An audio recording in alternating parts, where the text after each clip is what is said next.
All right, we're going to start chapter 2. So chapter 2 is real estate license law and qualifications for licensure. So the reason we're in this class is because we have to qualify for licensure, right?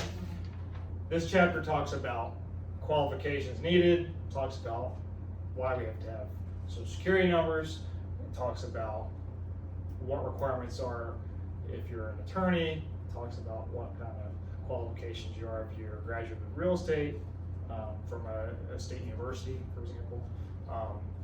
And because each one has a different set of rules, right? So it's also going to talk about the commission a little bit, talk to us about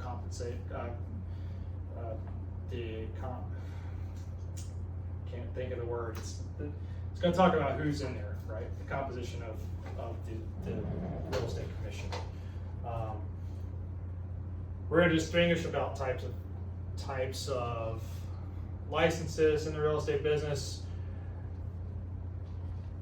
and the differences between registrations and licensures, etc. Right? So that's what this chapter is about.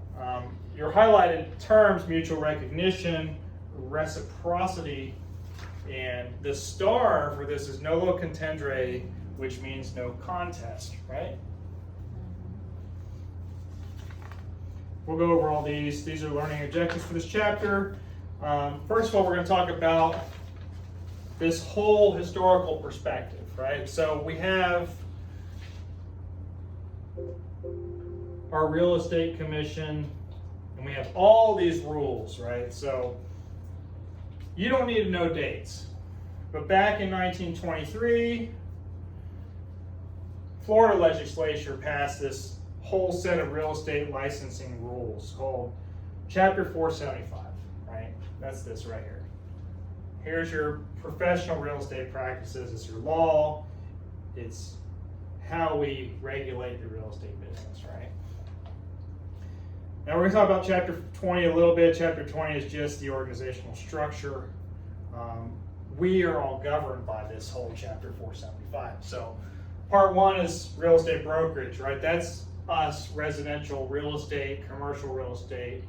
It's got a couple other things at the bottom about commercial real estate, but all the 5 areas we talked about: agricultural, industrial, business brokerages, real estate, commercial, and residential, right? That's Part 1. Part 2 is your real estate appraisers. So that's going to be your USPAB, your appraisal standard boards, your FREAB, and everything else, right? Then you have these 2 commercial acts as well, and that pertains to if you can put a lien on property or the Leasing Lien Act, right? So you're going to see, you might see one of these as a residential real estate agent or as a real estate agent in general. You can't put a lien on that property and encumber it. It's illegal, right? But in a commercial deal, when somebody doesn't do what they're supposed to do, you can lien their property to get paid, right? So it gets a little involved. That's really all you need to know. You need to know that real estate commission sales, commission lien, you can lien, you can also lien for leasing. And it's Chapter 3 or Part 3 and Part 4, right? The liens go on equity.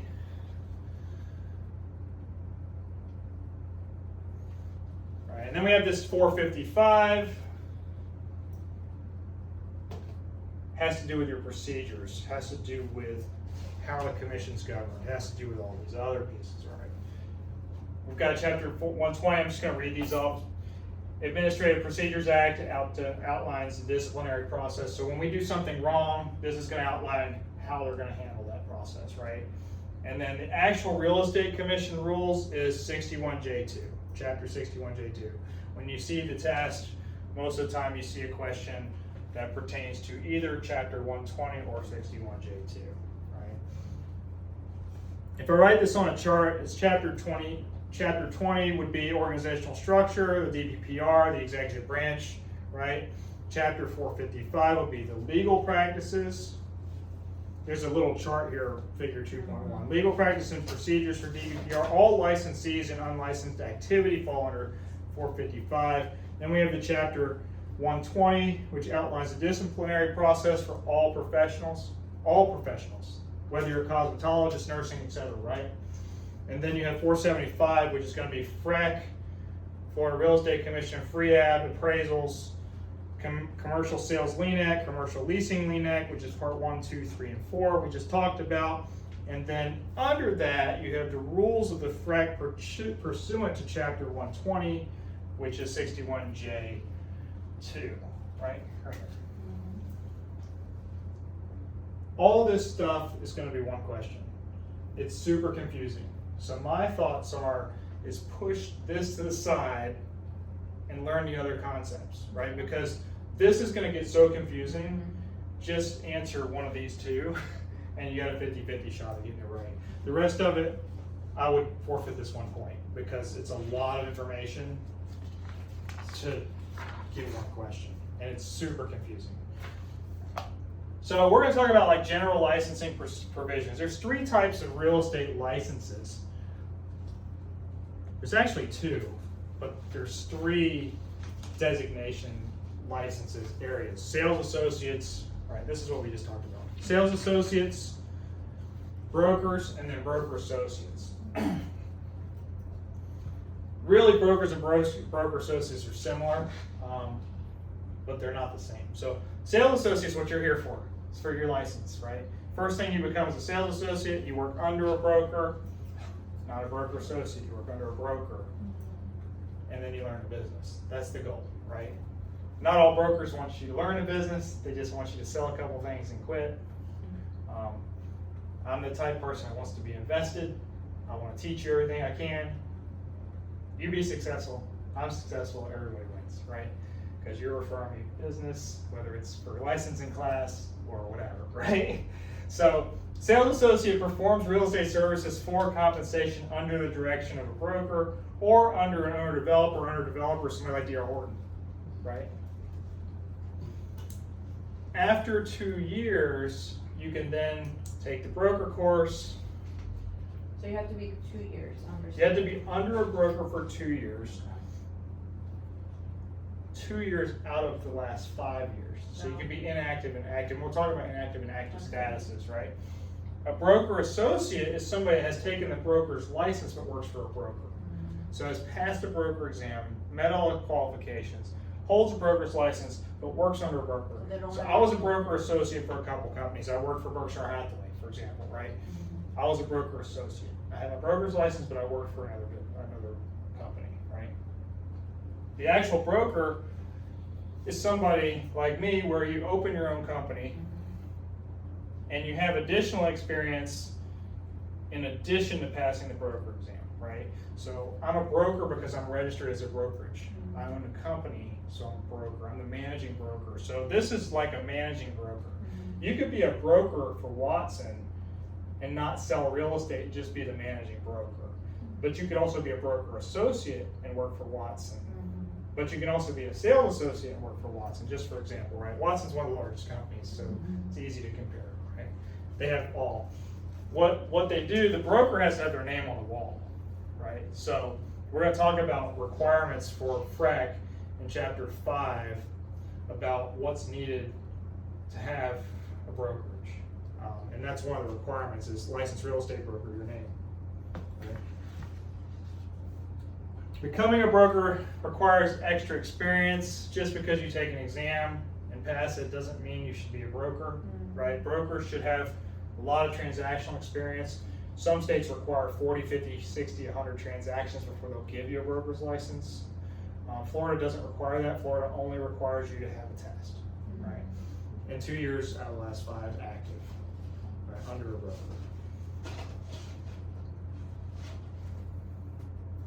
So, what are we here for? We're here to get a sales associate license. Anybody have any questions about the difference between a sales associate, broker associate, and a broker? No.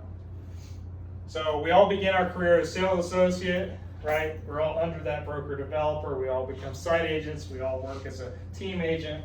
We call them all these different things. I work for the group. I work for the team. I work as a business without boundaries agent. I work as a site agent. These are all sales associates, right? Owner developer is an unlicensed entity, so if you work for some of these developers, they don't have to be a licensed broker. but you're still a sales associate for them. It still counts as your qualification. Sales staff must have an active real estate license if they're paid a commission. If they're paid hourly or they're paid straight salary, not transactionally, they don't have to have a license, right? Some real estate companies have salaried sales associates. Redfin, for example, has salaried sales associates. They don't get paid transactionally, so they don't have to have a license. So sometimes when you're calling in off the website, they don't necessarily have a license. Now, some of their agents do have a license, so then they can be paid transactionally, right? Compensation by transaction or commission. So if you say, I'm going to pay you a flat fee of $1,000 per deal, it's not a commission. I'm going to pay you $1,000 per transaction. That is considered a licensed activity. This is transactional. So if you have a licensed assistant, you can do that, right? If you have an hourly assistant, you can't. You have to pay an hourly. Does that make sense? Yeah. So what do we have to do to apply for a real estate license? Well, first of all, you need to go to myfloridalicense.com, which you should be doing now because it takes about 30 days to get approved. So if you do it now, you'll be ready to take the test at the end of the class. The goal is to finish the class, take the exam, so you don't lose any of the information. The longer you wait, like some people, the longer you wait, the harder it is to pass the test. So it looks like Halloween outside. So you complete that, you pay the application fee, and then you have to pay this biennial license fee every 2 years, right? And that fee varies from $5 to, I've seen as high as $85. And it has to do with the real estate recovery plan. We're going to talk about that way down the road, but when it hits $1 million, your fees go down, which is awesome. I paid $5 for renewing my license one time. I paid $85 another time. I think last time was $35. So you have to do a license exam and fingerprint processing fee, right? You have to weigh, and then there's a DBPR. DBPR is the Department of Business and Professional Regulation. We waive the initial license fee for low-income applicants, military personnel, and their spouses, right? Those are the 3 areas, and it may ask you something about waivers, but we haven't hit any of my stars yet. But that's not on the test. Huh? That's not on the test.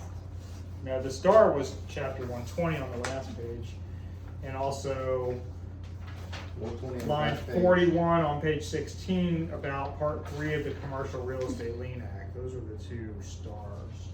So on page 17 is going to be 16, right? On page 17, number 16 Do a star. Okay. will be a star for statute 120. Okay, we got to know that. And part 3 of chapter 475 will be on page 16, would be the other star. On 41. On page 16, number 41, right?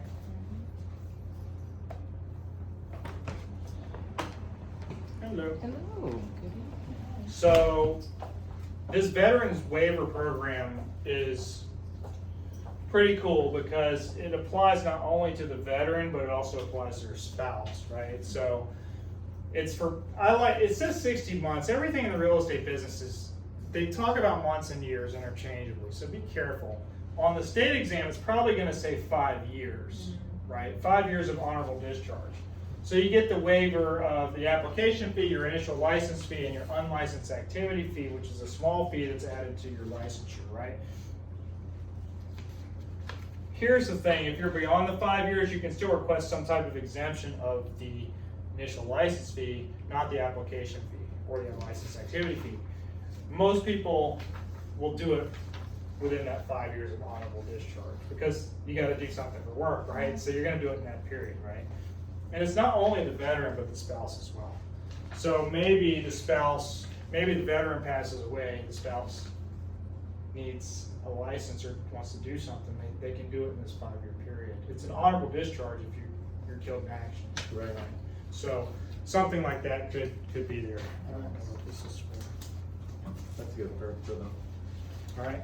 So you apply, you get your fee waiver, or you just pay your fee and you move to the next thing. This talks about what you can get waived, right? Low income, There's a license fee. yep. Military personnel and spouses, license fee, military veterans and spouses, All of it. all of it, right? Nice. Right, so we like our Good military. for them. So it has to be US military, I guess? No. Yeah, we're not doing Heil Hitler there, so, but anyway, and so we have to send in your fingerprints, right? We send in your fingerprints, they're scanned electronically, and they're sent to the Department of Law Enforcement, and they're sent to the FBI. Why? Because we want to make sure you're not a criminal, right? Now, we're looking at criminals from the financial standpoint, right? You're not embezzling money, you're not stealing property, you're not all this stuff, right? If you got a DUI, they don't care, right? Believe it or not, if you murdered somebody, they don't care. It's mostly Right. monetary. Okay. If this is talking about monetary transactions, right? Now, if you murder somebody, I don't want to deal with you. But I'm saying, but as far as licensure is concerned, it's probably not something that they're going to worry about. They're going to worry more about financial crimes, right? So here's your background check. You're convicted of a crime. So anytime you have to apply, they're going to ask you if you've been convicted of a crime, right? So you got to fill out this questionnaire. If you've been convicted, you're found guilty. If you had a nolo contendere, right? If you pleaded no contest, you have to disclose this, right? Disclose it even if you didn't have any penalties. Adjudication was withheld, and even if you've had expungement of your record, you need to still tell them about it. It doesn't mean you're not going to get your license. That just means you need to tell them about it. It's important. Yeah. So here's your questions that you're going to get, right? Have you ever been convicted or found guilty, entered a plea of nolo contendere, or guilty to, regardless of adjudication, a crime in any jurisdiction, or are you currently under a criminal investigation? Is number one. If it's yes, send out a little question with it, with all the explanations, right? Have you had a judgment? Blah, blah, blah. Have you read an application for registration? Denied. If you've been denied in another state or you used your license in another state, that one's going to get you. It's better to forfeit your license in the other state than to lose your license, because once you lose a license, there's a good chance you're going to lose it in other states. Okay. Has your license been regulated or permanent practice in any of these? Have you ever been disciplined, right? I lost my license in Kentucky. Okay. I lost my license because I didn't submit an insurance paperwork. I didn't lose it for misconduct. I lost it because I literally submitted something one day late, right? I got it reinstated, But it takes time. but it took 3 months, right? Because they have to go through the paperwork filing process. The moral of the story is stay on top of your business, right? But because I didn't really use that business, I let it slip, right? It doesn't matter because I still have my license. I never lost it. I just lost it for 3 months, right? It was just an inconvenience more than anything. But again, stay on top of things. You don't lose your business, and don't get convicted of a crime, right? If you have a judgment on your credit report and you try to get a mortgage license, there's a good chance you get denied, right? When I first applied for my mortgage, I had a credit card settlement, and they didn't want to let me. They didn't want to let me apply for the license because they were worried that I wasn't going to get approval, right? So we waited for the credit card settlement to drop off, and then we applied, right?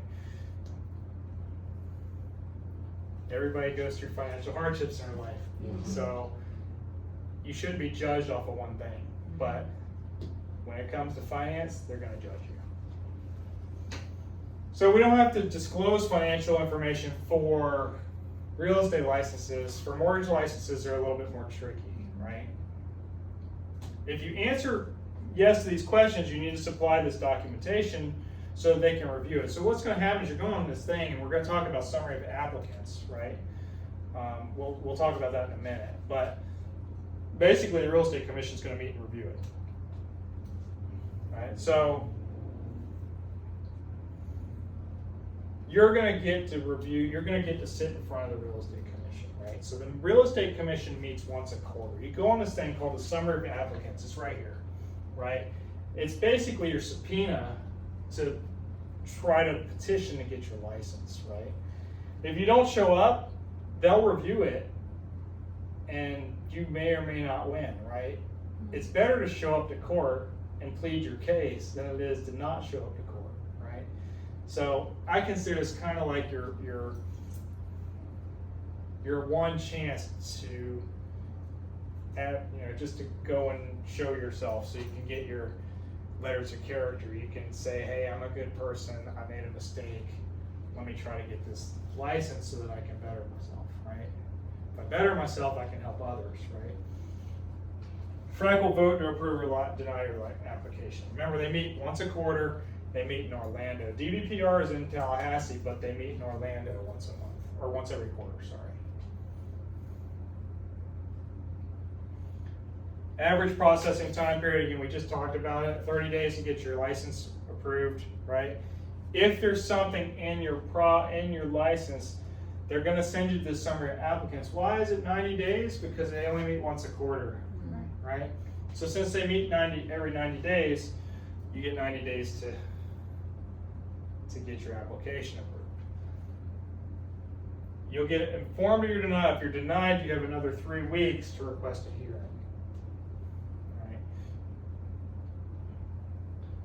A lot of things when it comes to applications, they talk about timelines. They talk about 30 days. You're gonna get a lot of 30 days, you're gonna get a lot of 15 days, you're gonna get a lot of 10 days, 3 days. All these days are gonna get confusing. And there is questions on the exam about them. There's not gonna be questions about anything more than this right here. As far as licensure is concerned. This will be on there? So, I don't believe so. Nolo contendere is, know what nolo contendere is. Plea of no contest. So that's going to be on there. Yeah, and that's actually in the box on page 20. In the gray box, that's a star. Nolo contendere is a star.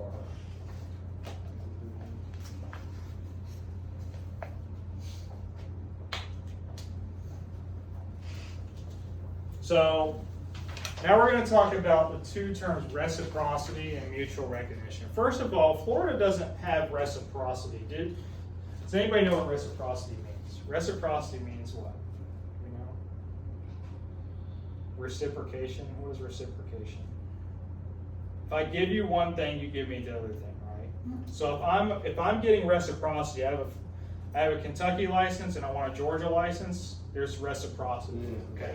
If you give them a broker's license in Georgia for Kentucky, they'll give you a Georgia license. Okay. If I give you a Kentucky real estate license in Florida, Florida's not going to give you a license. They don't care. Okay.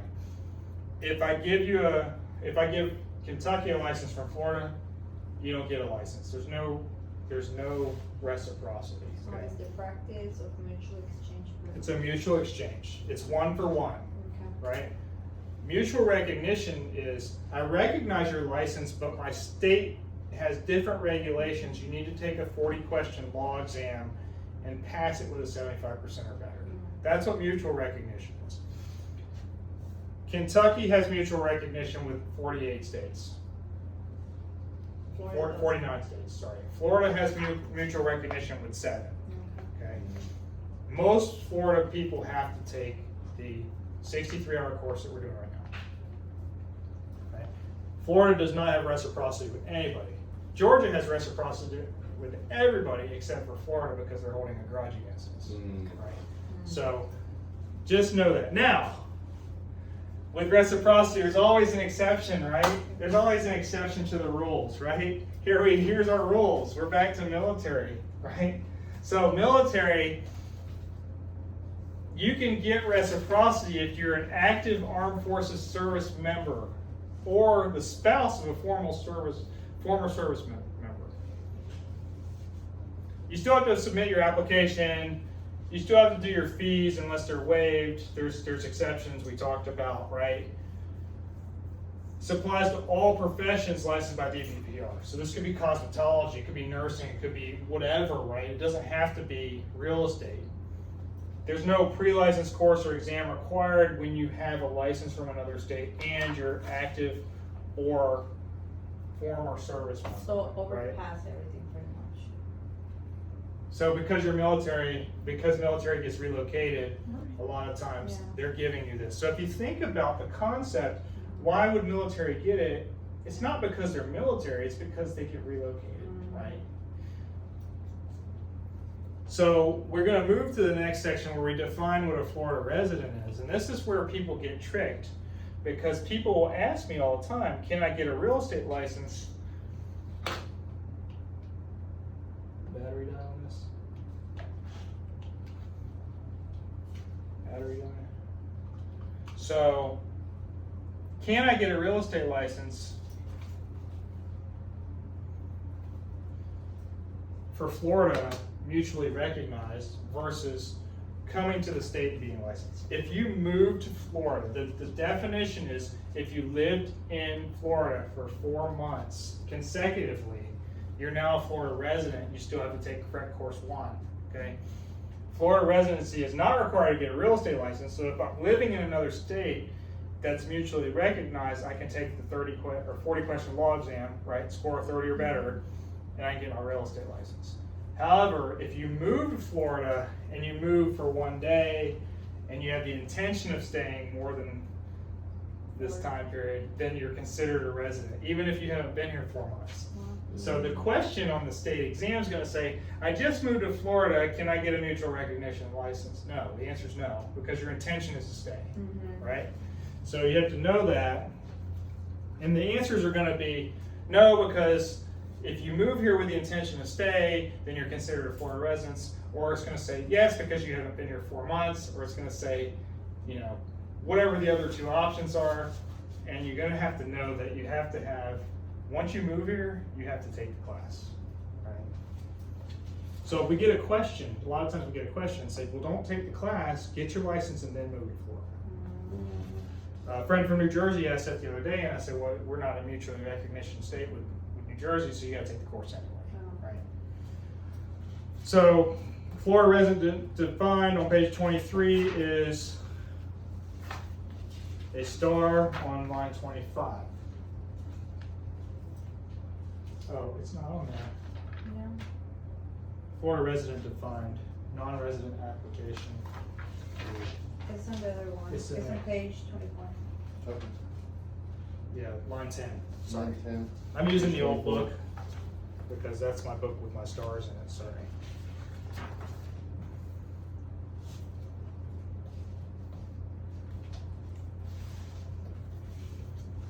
So that's Florida resident defined. We talked about the reciprocity. Mutual recognition, again, mutual recognition is for non-residents only. Here's the thing I'm talking about, the 30 questions out of 40, we have to get a 75. How many questions? It's 40 questions, you have to get 30 right. I did the Kentucky, I did it in Kentucky, got my license this way. It does recognize that experience. Some states like Ohio, you have to take everything anyway, right? Same like Florida. Florida and Ohio are tough. Again, reciprocity is what? It's recognition of 2 states that allows a real estate license to be valid in 2 different states, right? Florida does not have reciprocity with any other state except for what? Military exception. So when you see a question on the state exam, it will say reciprocity in Florida is not valid. Valid if you're a military former or a spouse or active, right? We only do For you. reciprocity, or we do mutual recognition with all states. Well, the answer is going to be with the service exemption. So you have to know the concept of that, right? So mutual recognition with the 30 to 40 questions is going to be an exam question. So that's mutual recognition agreements. It's under the 30 out of 40 questions. Is that over here on the page 25? It's Number It's 6? number 6 on page 20. Okay, so put a star on that. And I think that's it for this chapter. No, it's Which not. one's I the lied. license? I lied. Get 2 more pages. No. 1, 2, I lied. There's like 2 or 3 more 6. pages. So this part's a little bit confusing. So for sales associates, you have to be 18 years older. Now, to take the course, you have to be 18 years or older, right? To take the exam, you have to be 18 years or older. You have to have a high school diploma or a GED, right? You have to have a social security number, and the state exam question is going to be you have to have a social security number. Why? Does anybody know why? It's in the gray box. It says licensure application. That's a star. That's a test question. Why do we have to have a real estate or a social security number? Page 26. Does anybody have a guess on why we have it without reading it? I guess because they're compliance with child support obligations. Well, that's the answer. Well, You yeah. read it, right? So most people say you have to have social security number because you have to pay taxes. No, who cares if you pay taxes? If you don't pay child support, you're considered a bad character. Wow. So they're not going to give you a real estate license in the state of Florida. So every single real estate agent in the state of Florida, when they get their license, is current on child support if they have it. They have to. That's surprising. I think that's great. I think it keeps people honest, right? You have to be honest, trustworthy, truthful, and good character. Well, if you're not paying your child support, you're not those things, right? Competent and qualified means you have to be of sound mind, right? No cuckoo. Right. You can't have Alzheimer's, right? Right. And be helping people with their transaction because you're going to put them in financial turmoil, right? And you have to disclose your aliases, your conviction, your disciplinary action, or if you've been denied a license in Florida or another state. Remember, if you've been denied a license, that's a big one for the real estate commission. You're going to get reviewed. You're going to be on that summary of applicants. Where are they going to discuss that at? In Orlando, right? And they're going to do it once every 90 days, right? These are the things that you have to remember. So, the education requirements is a different story. You'll see questions about the education requirements. The good news is you won't see it on test A.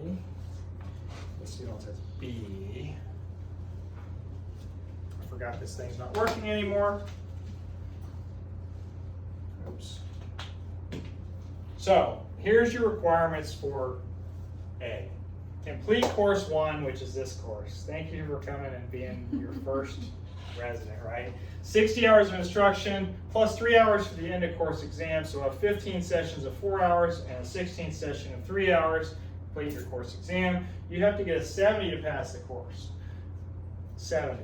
You have to get a 75 to pass the state exam. You have to get a 70 to pass the course.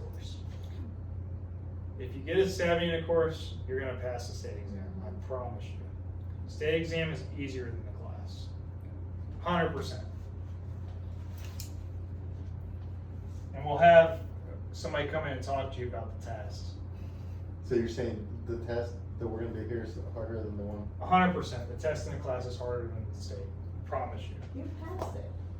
Yeah, but I got a 78. That was kind of low. Hey, as long as it's 70, hey, don't worry about it. I got a 71 on the real estate exam the first time I took it. Yeah. I got a 70. Well, I got over a 75 the second time I took it. Nice. Right? I was one of 30 applicants to pass this instructor exam the first time in the quarter that I took it. The instructor exam is difficult. The broker exam is easy. It's easier than the sales exam because you've already had exposure. The instructor is impossible. The pass rate's like 10%. And you passed that? I passed it. I have to pass it. Yeah, I'll Class, say right? Well, they only allow 12 hours of instruction. 12 hours of instruction, non-licensed in the 60 hours, 63 hours, 20%. But you should have it taught by a licensed instructor, right? Right. So here's the education requirements. It's gonna don't memorize the chart. Memorize it conceptually. Think about this. If you have a 4-year degree in real estate, have you taken 60 hours of education? When you're taking junior and senior year, it's 60 hours of education, okay? Right? In college, right? Have you taken enough to be a broker? Yes, right? Because, again, you have a college degree, you have 120 credit hours in real estate related stuff, right? Post-licensing, same thing. Think about it. Think about it. You have real estate related knowledge, pre-licensing, post-licensing, broker pre-licensing, right? The thing you have to pass is, I got the education, did I know enough to pass the exam? So you have to take the test, right, if you have a college degree. Continuing education, well, the laws change all the time. Of course you have to do continuing education, because just because you learned something 20 years ago doesn't make you able. So if you think about it conceptually, right? 4-year degree, 2 things that you have to do. You have to take the license exam and you have to take continuing education. Remember what you have to do and you don't need to worry about the rest, right? What does a licensed attorney have to do? Well, guess what? Licensed attorney gets an overview of all real estate or all laws, right, in their field, right? They're going to learn, when you get your general law degree, you're going to learn about corporate law, you're going to learn about tax law, you're going to learn about real estate law, you're going to learn wills and trusts, and you're going to learn a big scope, right? So you should be exempt from the sales course because the initial licensure stuff you're going to learn in law school, right? Makes sense? Broker course 2 is talking about brokerage operations, it's talking about property management, it's talking about everything that revolves around running a real estate brokerage. So attorneys don't do that, right? Even if they're specialized, they don't do that. So they're not exempt, right? So brokerage stuff, why would you want to learn how to run a brokerage if you're an attorney? You don't need to, right? They're not exempt from post-licensing because that's a post-sales licensing course, right? That's your first 2 years. You're learning sales. It's sales techniques and everything, right? They're not exempt from that. They are exempt from continuing education. Why is an attorney exempt? Why would you think an attorney is exempt from continuing ed? Because they have to keep up their. They have to keep up their own, right? They have to keep up their own bar. So if you think about it, again, that's why. And they're not exempt from the state exam because they still have to pass the state exam. So attorneys are not exempt from brokerage operations. They're not exempt from post-licensing because they don't do the sales training piece. And, I don't know what happened there. And they're not exempt from the exam because you still have to pass the exam, right?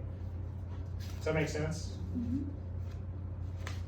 So just remember what you're exempt from, or what you have to have, either one. Just memorize one side of it, not the other. But if you think about it conceptually, you think your way through it.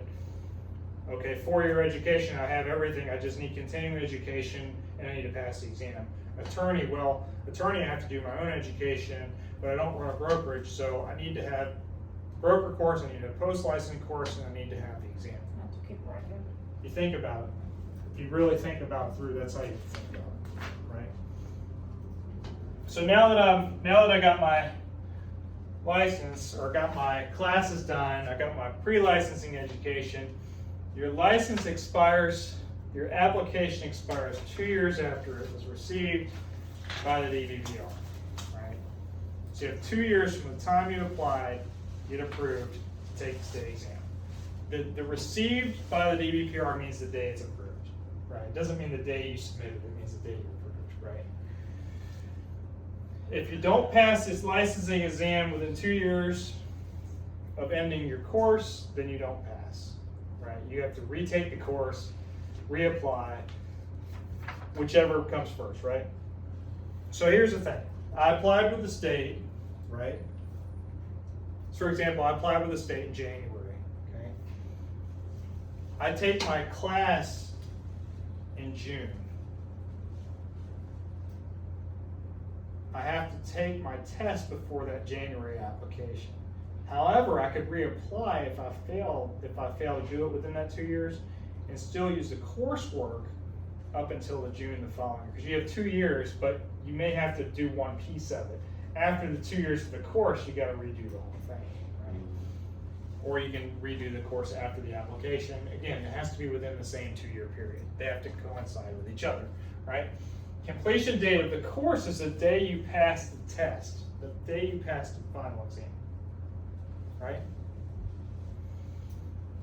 It's not the day you started the class, because you might take a 6-week course, or you have 6 months to complete it online, you might do it that way.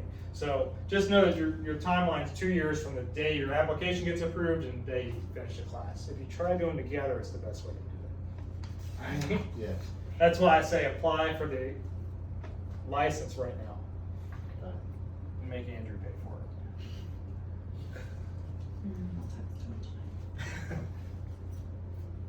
Applicant schedules an exam with a testing vendor. You have to have 2 forms of ID. You have to have your pass certificate from a class, which we'll give you at the end of class, right? Assuming you pass. You literally apply, you take the exam, you have to get 75%. You can take it in English or Spanish. They say the Spanish version is easier. However, the translation of words is kind of weird. Yeah, it was saying here, you can tackle back and forth, you can use. You can, but the translation's weird. That's what they say, so you can just go back and forth to the English and Spanish. I know people have taken the Spanish exam and they said it's weird. Yeah. Okay, I know other people have taken the Spanish exam and say it's easier. Yeah, So, I had French, you just did it in Spanish. Depends. And you- For me, it doesn't work because no habla español, and I don't know how to do it, right? So We'll it doesn't see, matter. we'll see. The grade is given to you when you click submit. That's what The they grade say, pops up. Yeah. So Quick. it's instantaneous. So you know you failed right away, or you know you passed, right? I walked into the mortgage test 10 years after I was supposed to have my license. I retook the test. I walked in there. I said, listen, I haven't seen this material in 10 years. I'm gonna fail. I walked out, and the guy's like, you made a 92. How'd you do that? And I said, I thought I was gonna fail, and then I took the test, and it was easy. Mortgage is a lot easier than real estate. Trust me on that. It's only 1 chapter of our book. Yeah, Think about it. It's only 1 chapter of our book for the mortgage exam. it's true. So it's a photo bearing exam report. You're gonna get in there, you're gonna show them your license. They're gonna take a picture of you. It's gonna look like a mugshot. It's horrible. They're gonna give you this pass notice and issue you a license automatically as inactive. Right? They're gonna report it to be inactive. Usually takes a day or 2 to pull up in the DBPR system. This whole completed change of status form with your employer, you don't do any of that. All you do is call a broker. The broker submits something online. This changed. Back in the day, there was forms to fill out. Today, I can go in there and click you active in 30 seconds. I can change you from another brokerage in 30 seconds. It doesn't matter. You don't have to tell your other broker. You just do it, right? Likewise, if you want to leave, they can do it to me. It's the same thing. I get a notice, but that's it, right? If you fail, you get your score. If you pass, you don't. Real estate doesn't give you a score, mortgage does, right? So if you fail, they say you failed, you got a 71, here's the question breakdown, here's how many you missed from each chapter. Now those numbers I gave you, like 8 for title, for example, I've seen as many as 12, right? But the average test has 8. The other thing I want to tell you about the test, there's no proof to this, but take the test in the morning. Because the pass rate is 48 to 52% across the board, historically speaking, all the way back 20 years. There's only one time they had a glitch because they introduced new questions. Everything else is 48 to 52% passing. Based on how many people pass in the morning, the afternoon test is going to be more difficult. That's kind of weird. So be careful on that. People will disagree with me on this, but historically speaking, after talking to people who have taken the test, people that have failed, more fail in the afternoon than in the morning. So So morning is test. it the same test? It's a test bank with thousands of questions. Oh. So it picks randomly. Really? So- So you might not get the same thing. Oh, you're not gonna get the same thing. Gotcha. 100%. It's gonna be Wow. different. You may have 100 questions, you may have 10 of the same questions, but you may have 50 different ones or 100 different, all different, right? They're also gonna give you teaser questions. And you don't know where they've inserted them. It might be in the front of the test or the back of the test, and those questions get thrown out, right? So you don't know. You get this whole reviewing the exam, right? If you fail, you can review within 21 days of the day of the grade notice. You can request a hearing if you want to challenge it. But what I'm going to tell you is if you fail the test, if you waive this, real estate lets you waive this, you can retake it the next day. Right? So, but otherwise you gotta wait this 30-day period. If you review it, you gotta wait 30 days. Don't wait the 30 days, just take your test again, right? If you fail the class test, you have to wait 30 days. Okay. You have to wait 30 days. So I would just take it again. I failed my test, 3 days later I took it again. I was feeling bad, that I was stopped up and I had a headache and a fever. I took it anyway because I had registered for it. I failed it, got a 71. 3 days later, I went back and took it and passed. I don't know what I scored, but it was better than 75. Right. So, post-licensing education, licensees must complete this before the expiration of your initial license. We didn't even talk about expirations of initial licenses. I'm surprised it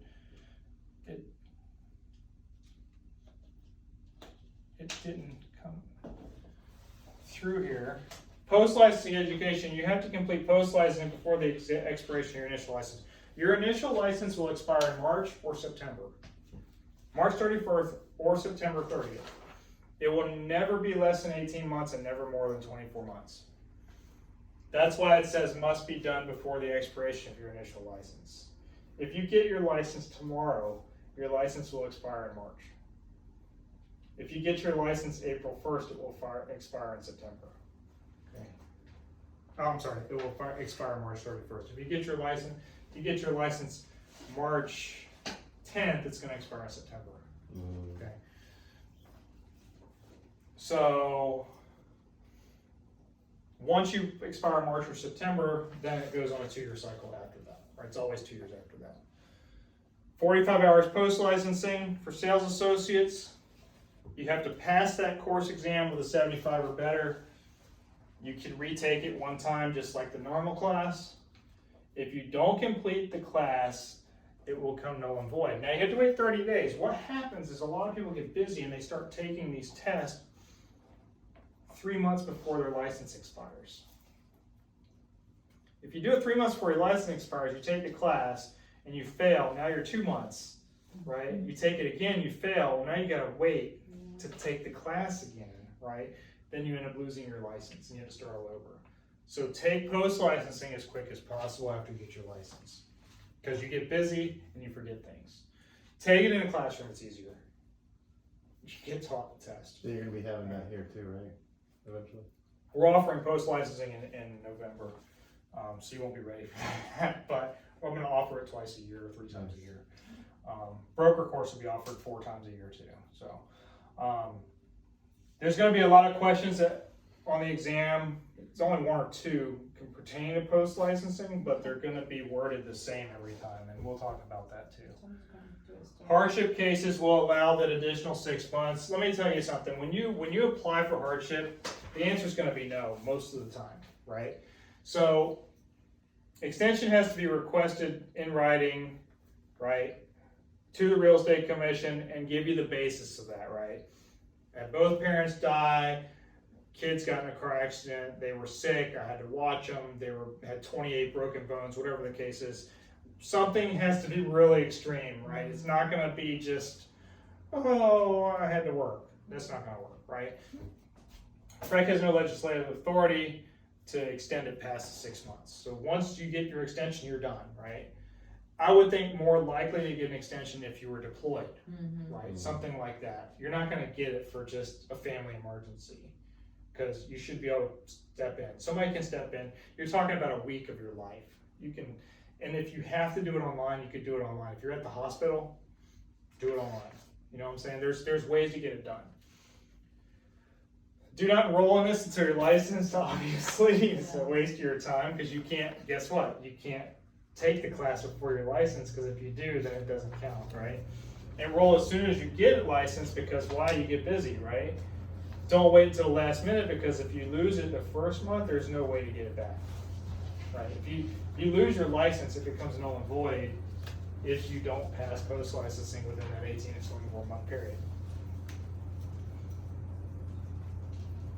And then you have this thing called continuing education, which you used to lose your license for if you didn't do that too, but now you get a forgiveness period of 2 years if you take an additional course. So it's 3 hours of core law, 3 hours of ethics, and 8 hours of specialty. And you can take this in sections. So you can take ethics 3 hours here, and then you can take a 1 hour course in wire fraud, and a 3 hour course in commercial real estate, and a 4 hour course in this, and then you can take 3 more hours of law, and you can take it all separately, or you can come to a 2-day class, take it in that, or you can get a book from Watson or Bob Hogue or Gold Coast Schools or any of these companies and do it by correspondence as well. You can earn 3 specialty credits by obtaining a legal agenda session with FREC in Orlando, right? So you can go watch the summary of applicants, for example, watch them do the determinations, and you get 3 hours of specialty credit, right? I've never done that. It might be interesting. I always just do the 14 hours in the classroom or by correspondence. Broker requirements are complete your 45-hour post-license requirement, complete your 72-hour FREC course 2, have your license for 2 years out of the previous 5, pass your exam, and take your 60-hour post-license exam. So the question's going to say, sales associate A wants to get their broker's license. What must they do? And what must they do? What must they do? The question is, what must they do? And the answers are going to be A, complete the 72-hour FREC course, B, pass the FREC exam for broker, have your license for 24 months out of the 5 years, or pass the 45-hour post-licensing course. So that's on the test. That is 100%, it's on every single state exam. What's the answer? What must you do? Because you have to do all of them. You have to do all of them. But It's what not must important. you do? The answer, and the answers are going to be those 4 answers. So what's the answer? 24 months. No, you have to pick the best answer. The best answer is 60 hour. 45-hour post-licensing course, because you can't be in the business So 2 you years. You can't be in the business 2 So years. So you have to do that until first. You have to do this before you Right, can even before you get, do before you can even be in the everything business 2 years. Okay. You have to complete the 45 hours before you have 2 years of Do license. you ever have to do that again after the 2 years? So that's only gonna No. be a one-time ordeal. So this is a one-time, then it's 14 hours after. Got it. Okay? This is, if you don't do this, you can't do the others. Okay. So the answer is always 45-hour post-licensing course, because you have to do that between 18 and 24 months. Okay. That answer, it's 100% of the time, it's the answer every single time, no matter how they word the question. What must you do first to get a broker's license? You have to pass the 45-hour post-licensing course. And I've seen it on every single exam. Okay. Broker exam, instructor exam, sales licensee exam, and everybody tells me they've seen it as well who's taken the test.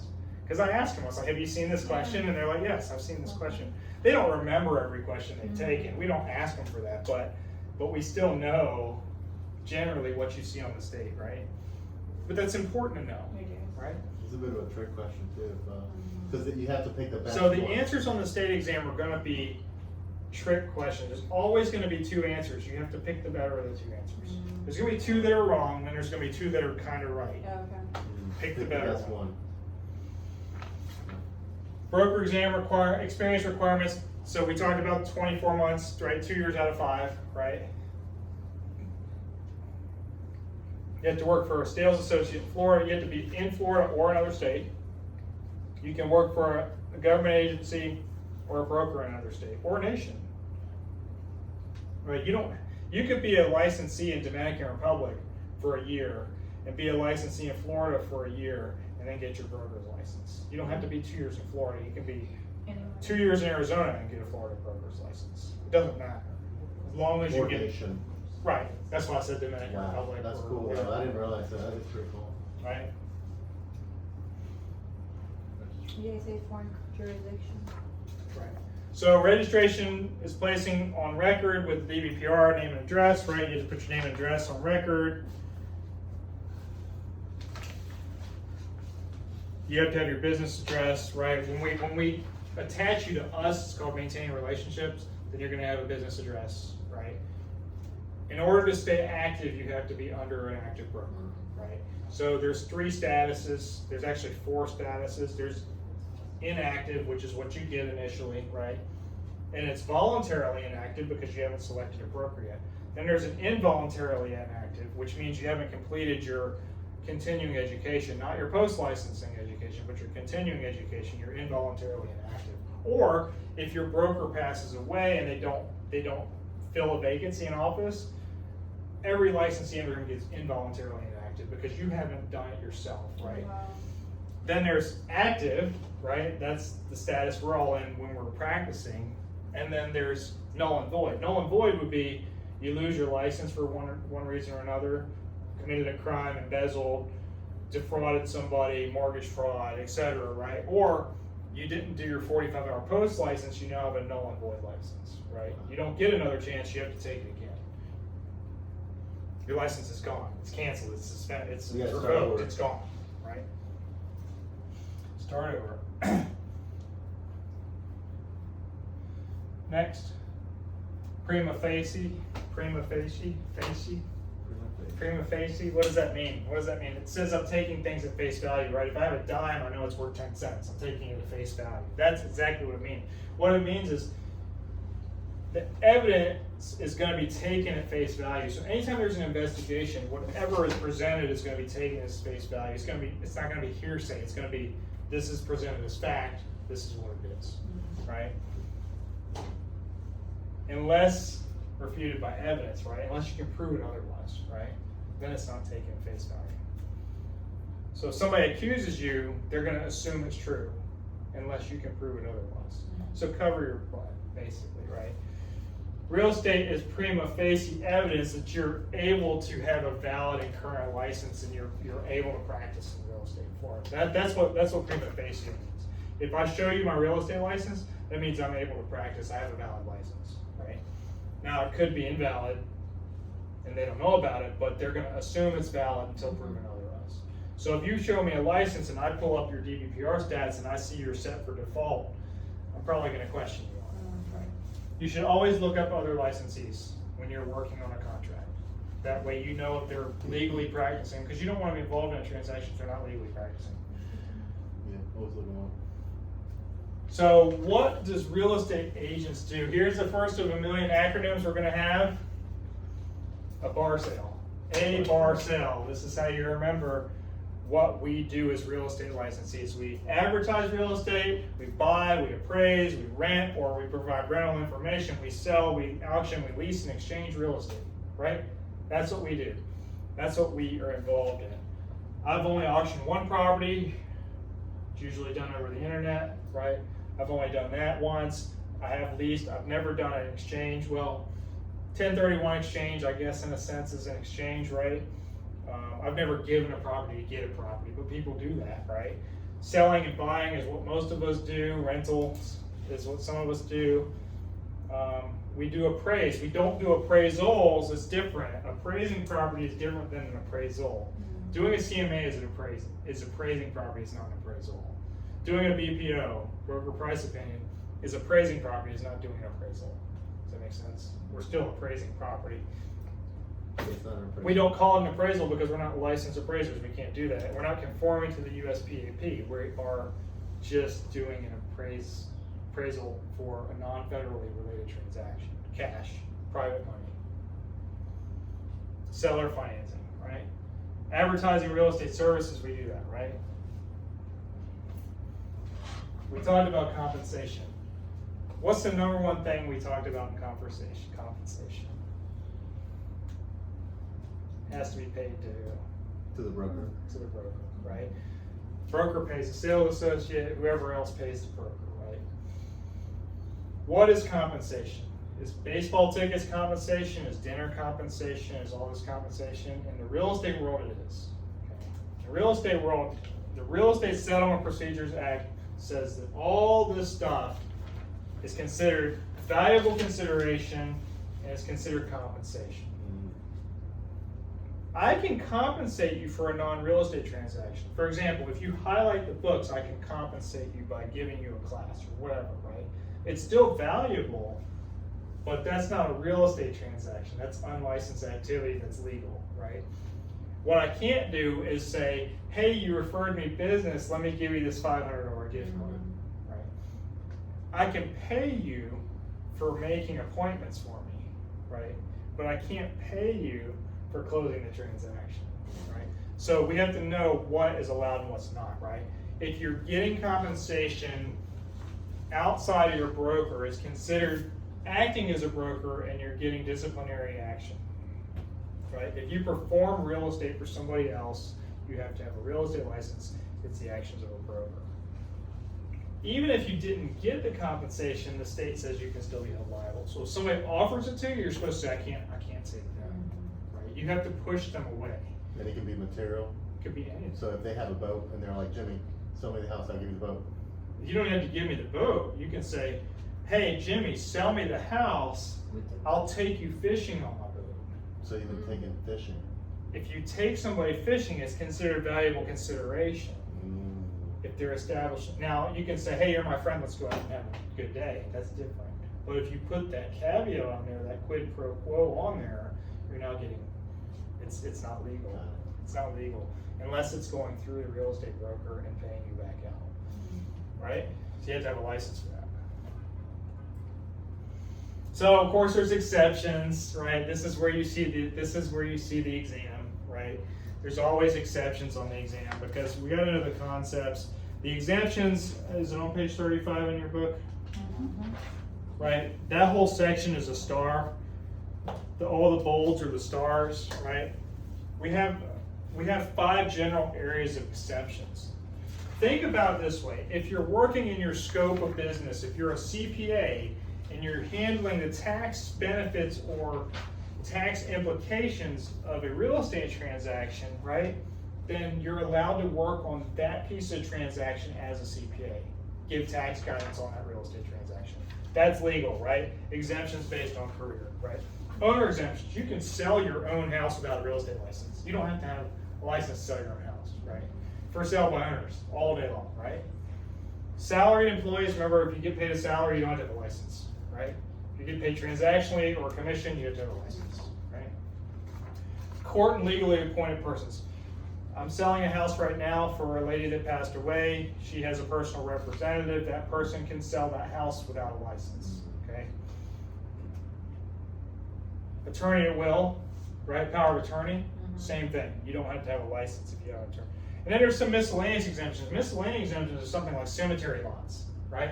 I can sell a cemetery lot and get paid a compensation on a cemetery lot, maybe $500 a transaction, whatever. I don't have to have a license. Not for a cemetery. It is real estate, technically. You're selling a plot of land, right? But it's not residential and it's not hurting anybody that passed away, right? Cemetery lots is the one that pops up a lot. Same thing if you're working for like the SEC taxes, you're working on a REIT, something like that, you don't have a license, right? You rent lots in a mobile home park, you don't have to have a license. Why? Because a mobile home is not real estate, right? The mobile home is real estate when it's on land. Mobile home is a vehicle. A mobile home is registered with the Department of Motor Vehicles. It's DMV, it's transportation. It's not real estate. If it's attached to a lot and if the lot's not owned, it's rented, that's not real estate. If it's owned land, then it becomes real estate. In fact, people ask me all the time, will you sell my mobile home? My first question is, do you own the land under it? Right. If they say no, it's automatic, I charge them more commission. Oh. Because I'm not selling cars, I'm not in the car selling business, I'm in the real estate business. Right? I think that's it for this chapter. Okay, I lied. It's not over until it's over. So owners who exempt a real estate license, FSBOs we talked about. Gonna wait a second for Will. It all pertains to owners.